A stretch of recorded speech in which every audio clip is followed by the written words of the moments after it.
Abhishek, what we understood is that the journey over these years has taken you through various industries, right? You mentioned about retail, you mentioned about BFS, etc.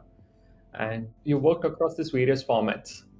And then you moved to this financial sector as well. Please tell us more about your experience and learnings from this entire journey over these years. Okay. So, Kaushal, if I look back on my various experiences now, I can broadly classify them into two large industries. And I'm like clubbing couple of industries together.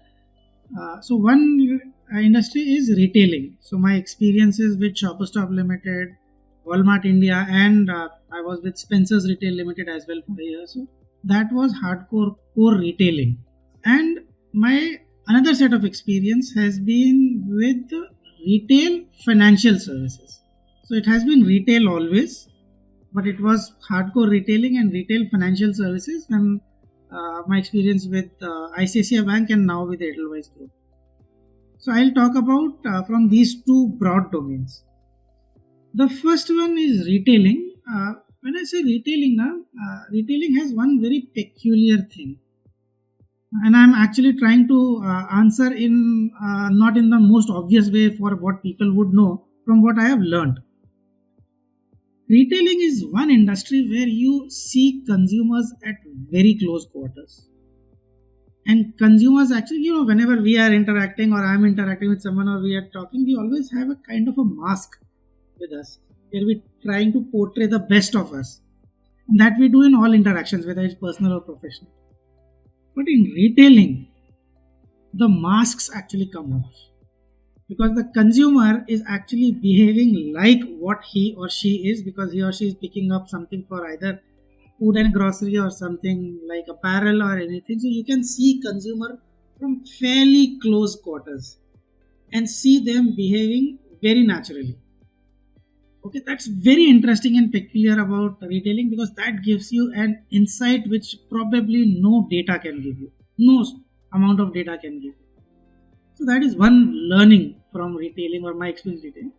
And the second part is, today in the age of digital era and especially from the kind of domain that you come into, you specialize in, let's do an activity and we'll know the result immediately, whether it is working or not working in terms of how consumers are engaging with us. Now allow me to take you back in a pre-digital era, जहाँ पर ये immediacy of results was not available. So what used to happen is you do something, you do some intervention, and then you wait. You wait for the results to come, which probably would come after 1 month, 2 months, 3 months of quarter, and then you start analyzing it. Now the retailing is what digital is today, because you do anything, you see the result then and there because the consumer is going to act there in front of you. Okay, so if you allow me, I'll give you a small example. So this is my stint in Shopper Stop, and at I was taking care of the men's section. Okay, men's is a fairly large section, contributes most to the store, almost I think 40% contribution at that point of time. Okay, and I still remember that one of the section in men's section was suits and jacket section, where you have suits, blazers, and everything. So at that time, we had some corduroy blazers which had come in. Corduroy blazers with patch over here. And we tried a lot, but they were not selling. They were not selling at all. And we said, let's try to we'll display them, we'll keep them at the front, we will do a lot of suggestive selling to customers, and this thing, not moving. Not moving.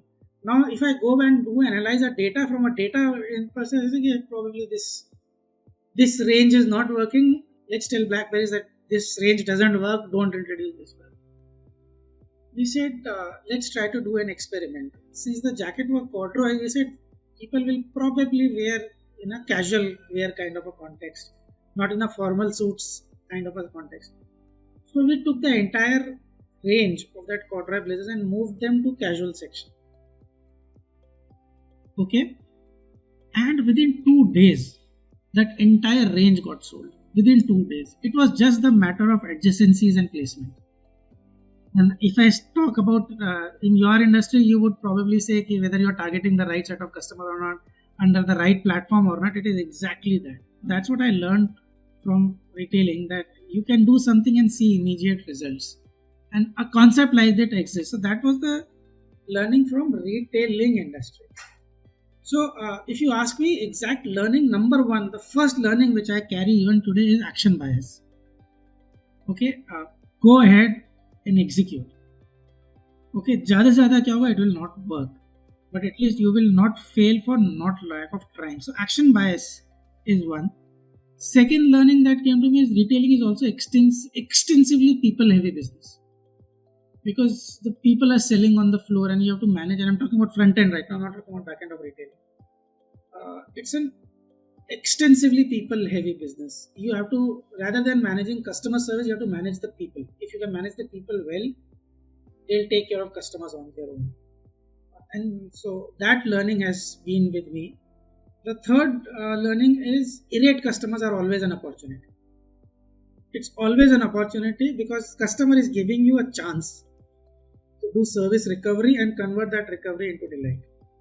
It's always an opportunity. I've got some examples, probably we'll talk it later during some other question, but I've seen enough number of examples where irate customers have gone back very happy and then come back and given repeat businesses. In terms of the financial industry, what I have understood is here people actually they don't know what are they looking for exactly.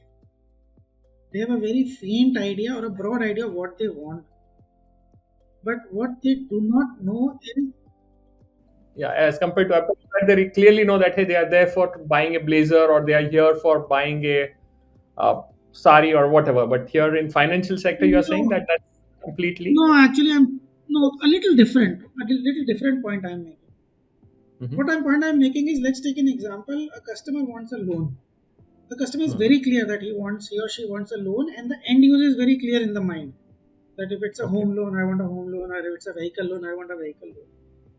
What consumers do not know is what are the possibilities that are involved in customizing and creating a solution for them. And the financial industry has a lot of customization which is available for customers.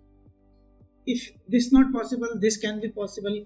I'll give you an example. If customer wants a particular loan amount and loan amount is not possible, there are ways in which you can create loan amount for customers by looking at consumers' additional income or increasing collateral or anything, or securitization. There are a lot of, similarly in insurance, when a customer comes to us, customer knows that probably I'm looking for something to protect my family.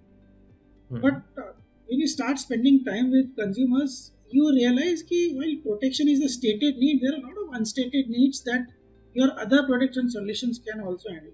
So that is what I meant, was consumers have a fair idea of what they want, but they are not able to decipher what a financial institution can do for them. So that is what I believe. The second bit of learning, which actually, that learnings that has come to me from this is, as a professional in financial services, you should know your product inside out. Inside out. And that's the first thing, that's the most basic thing of any financial service industry problem, irrespective of the function that you are coming from. Irrespective of the function.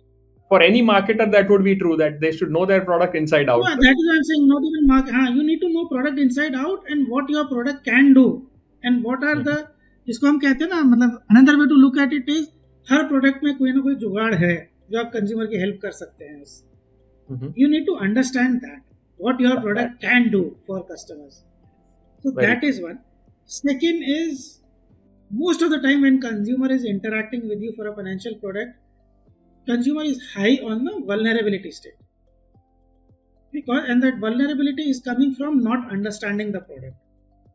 So you need to keep yourself in customer's shoe and empathize. बहुत ज़रूरी है to keep yourself in customer's shoes and then try to work out a solution. Third thing which our industry does not do very well, is do not overcomplicate. हमारी आदत है customer को jargons में to move the customers and to hide behind jargons or try to create a lot of such words that consumers will not be able to understand. thinking that if there is a problem tomorrow, at least I'll be safe. I have a counter view on it that we should not overcomplicate, we should simplify it for the customer as simple as possible in a language that the consumer understands. It is not a language in which you want to communicate, but a language which the customer understands. And the last part of the learning that I would come is in line with what I was saying for retailing is, whenever consumer has a problem, as a financial industry professional, do not avoid the customer. Do not. Hmm. Take the problem head on, whatever consumer is facing, even if you don't have a solution. Most of the time, consumers do not want a solution. Most of the times, they want themselves to be heard. So, if you have that conviction कि कुछ भी problem होगा, I'll take it, I'll listen to the customer, almost 80-90% of the time that problem will get resolved.